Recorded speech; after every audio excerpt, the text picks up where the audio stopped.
शिरपूर येथे एका महिलेने आत्मदहनाचा प्रयत्न केल्याची धक्कादायक घटना समोर आली आणि पुन्हा एकदा प्रश्न उपस्थित झाला, सामान्य नागरिकाने न्यायासाठी नेमके कुणाकडे धाव घ्यायची? पोलिसांच्या सतर्कतेमुळे मोठा अनर्थ टळला ही दिलासादायक बाब असली तरी या घटनेमागील वेदना आणि व्यवस्थेवरील अविश्वास अधिकच चिंताजनक आहे।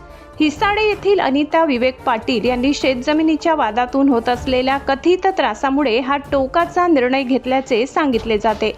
जमीन वाद, दमदाटी, मारहाण, शिवीगाळ आणि शेती कामात अडथळे ग्रामीण भागात अशा घटना नवीन नाहीत। मात्र जेव्हा एखादी महिला वारंवार तक्रारी करूनही न्याय मिळत नसल्याची भावना व्यक्त करते, तेव्हा तो केवळ वैयक्तिक संघर्ष राहत नाही, तो संपूर्ण यंत्रणेवरील प्रश्न बनतो।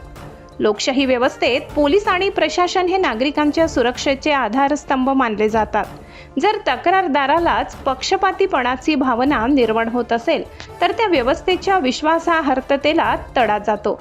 न्याय मिळण्यात होणारा विलंब, तक्रारींकडे होणारे दुर्लक्ष आणि स्थानिक दबाव गटांचा प्रभाव या गोष्टी सामान्य माणसाला मानसिकदृष्ट्या खचवतात। परिणामी आत्मदहनासारखे टोकाचे निर्णय घडतात। या घटनेकडे केवळ आत्मदहनाचा प्रयत्न म्हणून पाहणे चुकीचे ठरेल। ही घटना ग्रामीण भागातील वाढत्या जमीनविषयक तणावाची, प्रशासनावरील घटत्या विश्वासाची आणि महिलांच्या सुरक्षिततेच्या प्रश्नांची जाणीव करून देते। विशेषतः महिलांना न्यायासाठी अजूनही संघर्ष करावा लागत असेल तर सामाजिक प्रगतीचे दावे कितपत वास्तव आहेत याचाही विचार करावा लागेल। पोलिसांनी वेळीच हस्तक्षेप करून जीव वाचवला ही त्यांची सकारात्मक भूमिका आहे, परंतु आता खरी गरज आहे ती निष्पक्ष आणि पारदर्शक चौकशीची। संबंधित सर्व पक्षांचे म्हणणे ऐकून कायद्याच्या चौकटीत निर्णय होणे आवश्यक आहे, कारण न्याय केवळ मिळालाच पाहिजे असे नाही, तर तो होताना दिसलाही पाहिजे।